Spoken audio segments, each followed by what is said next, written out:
ask you if you would be able to answer some of the questions that the children in Surrey have posted for you. And also, if you could possibly reveal the winner of the book cover design competition, which, again, some of the children of Surrey have applied for. Yeah.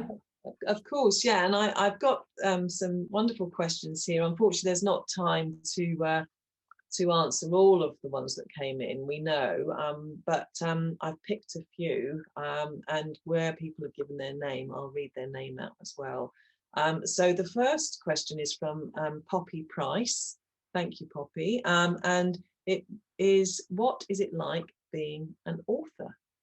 And actually, I'd have to say it's one of the best things ever to start off with, because really I feel very, very lucky to be able to sit here in my room day after day and disappear off into my imagination and meet all of these amazing characters and visit these places, and they're all just waiting for me. Okay, and I don't know sometimes how my characters are going to behave. I have an idea about how I want them to behave, but they don't always play ball. And sometimes they go and do things that I think, okay, well, yeah, let's go with you and let's see where that ends up. And it can often end up in some very interesting places. And sometimes it ends up in a cul-de-sac and I have to back all the way out of there. But it's just amazing to be able to do that. And I credit, books and libraries actually for helping me big time with that. I used to go to the library once a fortnight with my mum and my little sister, and we'd come out with a great big stack of books, which were all free, amazing, and I would work my way through them, and I couldn't wait to go the next time and get a whole new other stack of books, and that really fed my imagination, my author's imagination. But it's hard work as well. I mean, I've talked a little bit earlier, Jenny had a question for me, didn't she, about how long does it take to write a book and what's your working day like? And it is hard work, and you've kind of got to have faith in yourself, that you're broadly heading in the right direction. But it's great as well because you're not alone, particularly if you're lucky enough to have a publisher, because you've got a whole bunch of people at the publishers, including your editor, who are cheering you on and they want it to be the best book it can be. And so there's a lot of collaboration involved, which I also really enjoy. So I hope that's given you a little bit of an insight with that question. Thank you very much for that. Now, the next question I picked out, which is sort of linked to that, is, and unfortunately the person didn't give their name, but you know who you are anyway, if you're watching. What is the hardest part of your career? And I think really it's just a matter of keeping going. When you get rejections, which you do, if you want to be a published author, you're going to have to send your work out. It's a very competitive market. Tom and Jenny will back me up on that. There's so many wonderful children's books out there at the moment. We're in a real golden age, I think, of children's literature again. And it's not easy to be published, and I've had lots of rejections for my first book before Chicken House said they would take it. If you look at plenty of other really well-known authors like J.K. Rowling, she had 12 rejections, I think, before her book was taken, interestingly enough, by the same man that took mine, Barry Cunningham. Yes, so I feel very honoured to be working with him. But and you just have to pick yourself up, dust yourself off, and as the song goes, start all over again, sometimes. Yeah. And I think that's true for a lot of things that people really, really want to do, not just writing, but anything. But if you're single-minded about it and you focus on it and you just keep on going, you will get better, you will improve, and with a little bit of luck, you might get your book published. So there we are. I hope that gives you a little bit of a flavour. Now, the next question is from Hayley from Bushy Hill, and it's, what inspires you to write? And we talked a little bit earlier on. I think Tom had some questions for me about my two books that we've been talking about today, and you know, I was explaining there that, you know, sometimes it's a real person's memories, like my dad's memories being an evacuee. Sometimes it's a place. Often for me, it's a place. And in the case of The Queen's Fool, it was some pictures in a particular place. Hampton Court Palace. As I think all of you watching live in Surrey, you will probably have heard of Hampton Court Palace because it's in Surrey too. And of course, it's the Grand Palace that was owned by Cardinal Wolsey, Henry VIII's chief minister. But then when he fell out of favour, Henry VIII took it for himself. And you can visit it today. Basically, it's got a wonderful collection of portraits in it and pictures, including two that were very important for my story, which are on display there if you visit. One is a picture of the king and his family, and it shows two little characters in windows on either side of the family group. And one of them is a girl called Jane the Fool. And she was the fool, as they were known in those days, at the court of the king and his second queen, Anne Boleyn. And they have records about her. And that little character in that picture was the thing that attracted me and made me start to think about, oh, you know, I might be able to have a little character like that in my own stories. Obviously, I call her Cat Sparrow. She's a different character to the girl in the painting. And then the other painting in the collection there is a wonderful painting called The Field of Cloth of Gold. And it's actually the grand meeting between Henry VIII and the French King Francois I in France. And that is where I set a big part of my story. They had a big meeting to celebrate a peace, and there were tents made out of cloth of gold, and they had jousts and banquets and feasting, all sorts of things. It was the French and the English meeting together, and they'd been old rivals, so there was a bit of tension as well. So those were the two really important things, you know, for me with that story. But, you know, you can get story ideas from anywhere, from newspaper clippings, from photographs, from overheard conversations on a bus or a train that sound a bit intriguing. It's whatever kind of gets your curiosity going, gets that little spark starting, and you can start asking your story question. What if, what if, what if? And then suddenly you start to get a plot and characters. Wonderful. So that's a great question. Thank you, Hayley. Now, we've got two more. So next one from Catherine. What plot lines and characters did you edit out? That's a good question. Now, I mentioned I work with an editor, as all authors do, and that there's lots of toing and froing. I have actually had to kill off some of my characters or merge them. And I'll let you into a secret with The Queen's Fool. I had two, I mean, I've got, you know, more than one baddie anyway, but I had two big baddies in my original draft, one in England and one in France. Okay, and they were important to each of my two characters that I've mentioned, Cat and Jacques. And I wrote the whole first draft, and that they were in there, you know, doing their stuff. And then my editor said to me, well, this is great, you know, I really like this, I really like that. She said, but actually, can we merge or put together those two characters? Because I think it will be stronger if we just really had that one type of villain. And I was like, oh, because obviously one character's in England and one character's in France. How am I going to do that? You know, because they're both involved with you know, Cat on one hand and in the other with Jacques. And it was really, really tough. But I knew in my heart of hearts she was right, and it would make a stronger story. So I did. It was very painful. But I did it.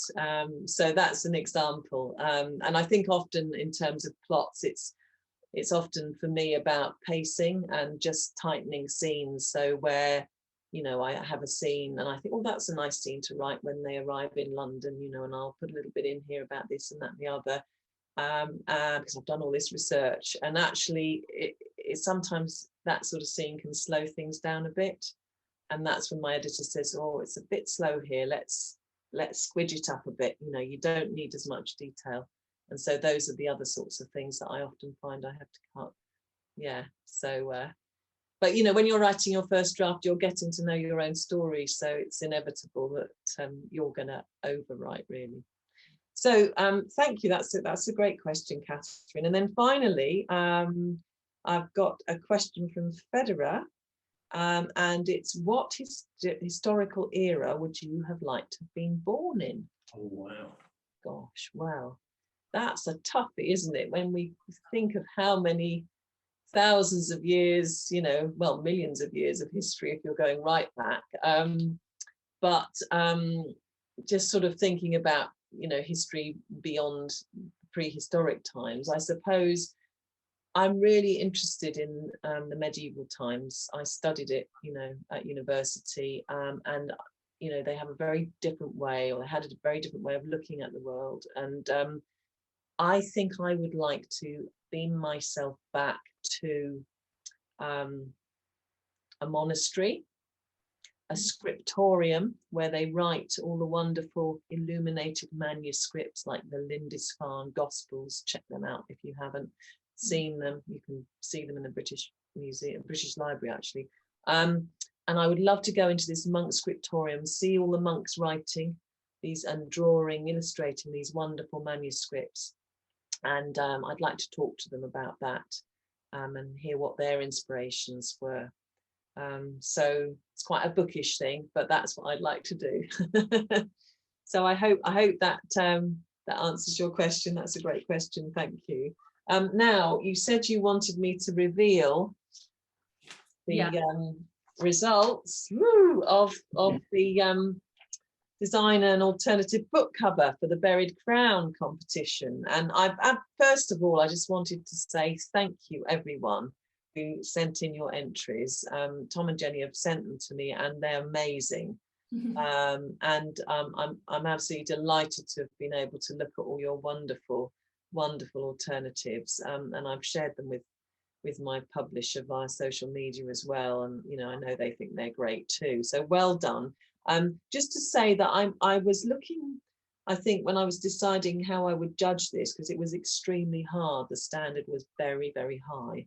I was thinking, I'm looking at something that will just bring an extra element into the book cover, so not necessarily kind of doing a reproduction of the existing one, you know, on its own. I was looking for something that would just help to sort of bring a bit more of the story in. Okay, so I've got two here, and I think it's okay to say, isn't it, that I've judged in two parts, because there were a lot of entries from Burford Primary School.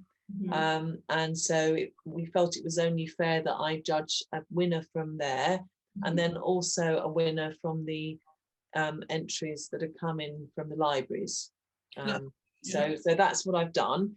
Now, so the first one is from Burford Primary School, and I'm not sure if I'm saying this person's name right, but I'll have a go. I think it's Maya.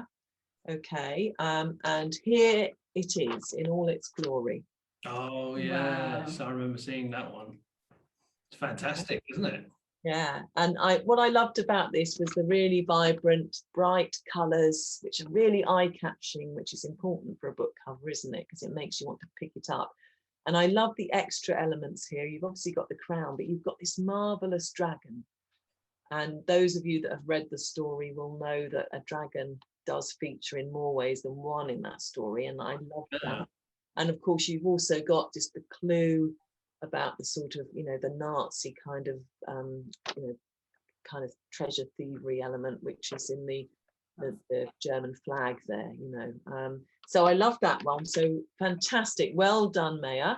Yeah. Well done. And there will be a signed copy of one of my books coming to you in the near future. And then this one was from the library readers, and I love this one, and it's again, I hope I'm saying the name right, but it's George Gossage, I think, or Gosse, I'm not sure, but anyway, the library borrower number is here, so the library will know, and here it is.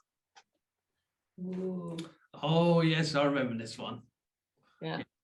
And you know, there's no sort of colour in it, and you know, probably George, you might want to think about, you know, doing a coloured version, you know, because that's what the publisher would really love, you know, colour. But nevertheless, I loved it because it was introducing these different elements. So it's got George and he's digging. Obviously, we've got the crown here, you know, and then we've got these planes in the sky, which of course are, you know, there are planes in the story because his brother Charlie is a Spitfire pilot. So and there's a you know, fighting between the Spitfires and the German Messerschmitts. So I loved that for all the different elements that it brought into the story. So congratulations, George. There's also a signed copy of one of my books that will be making its way to you soon. So wonderful stuff. So I hope you'll agree. I mean, it's very hard, but two worthy winners anyway. So well done, Mare. Well done, George. And I thoroughly enjoyed looking at all your entries. So thank you. Yeah, that's the book cover competition. Fantastic. Thank you very much for judging that, Ali. Pleasure. It was fun watching all the entries come in. Definitely. Yeah, I think you chose two worthy winners, so Thank you. we'll be contacting them. Brilliant. So, are you happy, Ali, to do a quick reading from The Queen's Fall for us? Yes, I am. And I think I might begin at the beginning actually, and read from the prologue. Okay, just to whet your appetite. Now this isn't Cat, actually. So it's another character. All right, but it will give you a flavour anyway for the sort of world we're about to enter. And plus it's not too long, which I think is probably a good thing at this stage. So, I sit tall in my saddle and peer into the trees through the tangle of brambles and moss-covered branches. Papa, are you there?